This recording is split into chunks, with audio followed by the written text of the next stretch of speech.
श्री शिवाय नमस्तुभ्यम। दोस्तों, स्वागत है आप सभी का एक बार फिर से। मेरे देवाधिदेव महादेव आप और आपके परिवार पर अपनी कृपा दृष्टि सदा सर्वदा बनाए रखे। दोस्तों, हर वर्ष भोलेनाथ या कहे महादेव के भक्तों को श्रावण मास यानी सावन का बेसब्री से इंतजार रहता है। शास्त्रों के अनुसार सावन का महीना भगवान शिव को सबसे ज्यादा प्रिय है। सावन के महीने का हर दिन, विशेष रूप से सावन के सभी सोमवार और 16 सोमवार के खास दिन भगवान शिव की पूजा उपासना करने की हर समस्या का निवारण मिलता है। यदि हम भगवान भोलेनाथ की पूजा उपासना करते हैं तो हमारे जीवन में जो भी समस्या है उन सभी समस्याओं से हमको छुटकारा मिलता है। साथ ही सावन में महादेव के नाम का जाप करने से भी जीवन में शांति और सुख समृद्धि की प्राप्ति होती है। इस महीने में भगवान शिव अपने हर भक्त की सभी तरह की मनोकामनाओं को पूरा करते हैं। भगवान शिव उनके सभी जीवन के सभी कष्टों को हरते हैं। दोस्तों, सावन माह में कुछ काम है जो हमें भूल कर भी नहीं करना चाहिए। यदि हम उन कार्यों को करते हैं तो हमारा पूरा जीवन बर्बाद हो जाता है, पूरा घर हमारा बर्बाद हो जाता है और हम संकटों से घिर जाते हैं। तो आइए जानते हैं आज के वीडियो में कि वो कौन से काम है जो हमको सावन माह में भूल कर भी नहीं करना है। लेकिन आगे बढ़ने से पहले आपसे रिक्वेस्ट करती हूँ कि वीडियो को लाइक करिएगा, दोस्तों को शेयर कर दीजिएगा, और अगर आपने अभी तक चैनल को सब्सक्राइब नहीं किया है तो चैनल को सब्सक्राइब करके बेल आइकन जरूर दबाइएगा। दोस्तों, पूजा में काले वस्त्र आप बिल्कुल भी ना पहने। भगवान भोलेनाथ की पूजा हो या कोई भी धार्मिक अनुष्ठान यदि आप कर रहे हैं तो उसमें काले रंग के वस्त्र भूल कर भी आपको नहीं पहनना है। शिव जी की पूजा में तो भूल कर भी आपको नहीं पहनना है, क्योंकि शिव जी की पूजा में ही नहीं, किसी भी पूजा एवं मांगलिक कार्य में काला रंग वर्जित है। आप शिव जी की पूजा में सफ़ेद वस्त्र पहन सकते हैं, हरा रंग पहन सकते हैं, लेकिन काला रंग आपको नहीं पहनना है। शिव जी की पूजा में केतकी केवड़ा का फूल आप बिल्कुल भी ना चढ़ाएं। साथ ही लाल रंग का फूल भी आप भगवान शिव को अर्पित ना करें। शिव जी की पूजा में तुलसी दल का प्रयोग आपको भूल कर भी नहीं करना है। अक्सर लोग जब भोग अर्पित करते हैं तो भोग में तुलसी दल अर्पित कर देते हैं, लेकिन भगवान भोलेनाथ को यदि आप भोग अर्पित कर रहे हैं जो है तो उसमें आपको तुलसी दल का जो है उपयोग नहीं करना है, तुलसी दल उसमें नहीं रखना है। उसमें यदि आप चाहें तो बेल पत्र आप उसमें अवश्य रख सकते हैं, लेकिन तुलसी दल आपको भूल कर भी नहीं रखना है। शिव जी की पूजा में शंख से बिल्कुल भी जल न चढ़ाएं। वैसे सभी धार्मिक कार्यों में शंख का प्रयोग किया जाता है, शंख बजाया जाता है, शंख का प्रयोग होता है, लेकिन शिव जी की पूजा में जो है शंख वर्जित होता है। शिव पुराण के अनुसार भगवान शिव ने शंखचूड़ नामक असुर का वध किया था, इसलिए शंख शिव जी के पूजन में वर्जित माना गया है।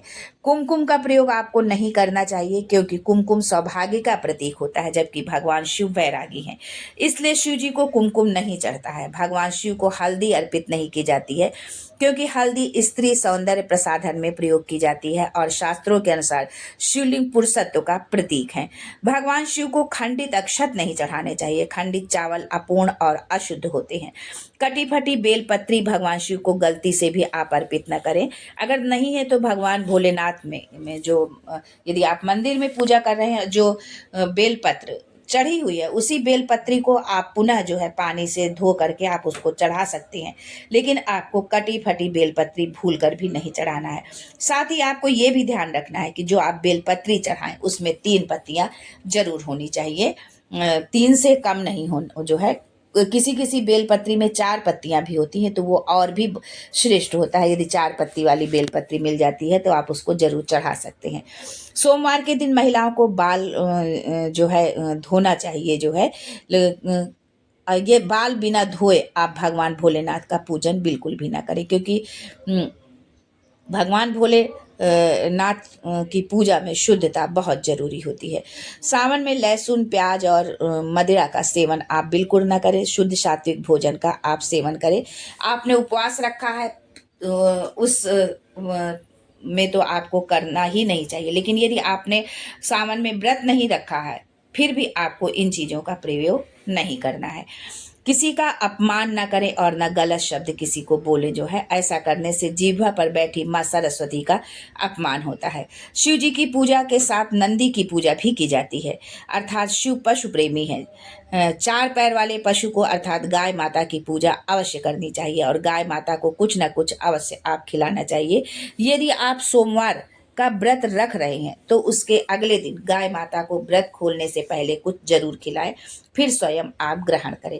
यानी आपने सोमवार का व्रत किया है तो अगले दिन स्नान करने के पश्चात जो है भगवान भोलेनाथ का वैसे ही विधिवत पूजन उनका करें, और पूजन करने के पश्चात जो है आप गाय माता को कुछ पहले कुछ उनको खिलाएं, जो है बासी या रखा हुआ आपको नहीं खिलाना है। भले आप आटे की एक लोई बना करके खिलाएं, और यदि कुछ घर में बना हुआ है तो आप वो गाय माता को खिलाएं, और उसके पश्चात मुंह में तुलसी दल रखें या बेलपत्र आप पहले खाएं, और इसके पश्चात अपने व्रत को आप खोलें। जो है इस नियम का आपको पालन करना है। यदि आप ऐसा करते हैं तो आपका व्रत जो है पूर्ण माना जाएगा।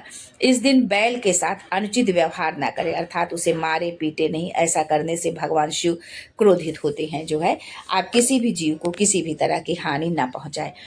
दोस्तों, क्या आप जानते हैं कि ये फल व्रत में नहीं खाना चाहिए? यदि आप इसे खाते हैं तो आपका व्रत टूट जाएगा और आपको घोर पाप लगेगा। शास्त्रों में कहा गया है कि व्रतधारी को उधार मांगकर नहीं खाना चाहिए। उधार लेकर खाने से व्रत टूट जाता है और व्रत जो है खंडित हो जाता है, झूठा हो जाता है। जब आप व्रत रखते हैं तो आप ईश्वर की शरण में होते हैं, इसलिए व्रत में आपको झूठ नहीं बोलना चाहिए, चुगली आदि बिल्कुल नहीं करनी चाहिए। ऐसा करने से पाप लगता है और आपकी पवित्रता भी भंग होती है, आपका व्रत जो है खंडित होता है। सोमवार का व्रत हो या सावन के पूरे माह का व्रत हो, आपको नाशपाती नहीं खाना चाहिए। इस फल का नाम ही नाशपाती यानी नाश करने वाला फल है ये, इसलिए इस फल को व्रत में नहीं खाना चाहिए। व्रत को छोड़कर आप और किसी दिन इस फल को खा सकते हैं, और भगवान शिव जी को भी ये व्रत जो है अर्पित नहीं करना है।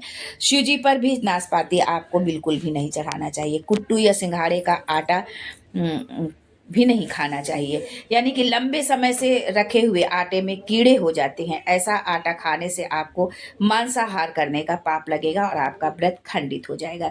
यदि आप कुट्टू और सिंघाड़े का आटा खाना चाहते हैं तो आप घर में शुद्ध साफ ला करके उसको धुलें, साफ करें, और उसको फिर घर में आप मिक्सी में पीस करके आप उस आटे का प्रयोग कर सकती हैं। लेकिन रखे हुए आटे का प्रयोग या दुकान से लाए हुए आटे का प्रयोग जो है आपको भूल कर भी नहीं करना है। दोस्तों, अब हम जानते हैं कि सावन में जो है किए जाने वाले वो कौन से खास उपाय हैं, जिन उपायों को हम यदि करते हैं तो हमारे जीवन के सभी संकट दूर होते हैं। आपके घर में जो भी गमला हो, क्यारी हो, जिस भी पौधे का, उसी गमले की मिट्टी से भगवान भोलेनाथ को शिवलिंग की आकृति दे दे। जरूरी नहीं है कि आप जलहरी बनाएं, जो है केवल शिवलिंग की आकृति बनाकर उस पर जलाभिषेक करें, सफेद चंदन से त्रिपुंड बनाएं, फूल बेलपत्र चढ़ाएं और सफेद भोग अर्पित करें। भगवान भोलेनाथ से अपनी मनोकामना कहें, जो भी आपकी इच्छा हो। फिर 15-20 मिनट बाद उस शिवलिंग को उसी गमले की मिट्टी में दबा दें। 2 महीने तब पूरे होंगे जब आपकी मनोकामना पूर्ण हो जाएगी। दोस्तों, ये बहुत ही खास उपाय है जो शिव महापुराण में बताया गया है। हमारे जो गुरु जी हैं पंडित प्रदीप मिश्रा जी ने अपनी बहुत सारी कथाओं में बताया है, उन्हीं से ये उपाय सुना हुआ है। और शिव महापुराण का उपाय है, बहुत ही कारगर उपाय है, तो इस उपाय को आप जरूर करें। आज के लिए बस इतना ही, फिर मिलते हैं कुछ नया, कुछ अलग, कुछ अद्भुत लेकर। तब तक के लिए हर हर Mahadev and thanks for watching my video.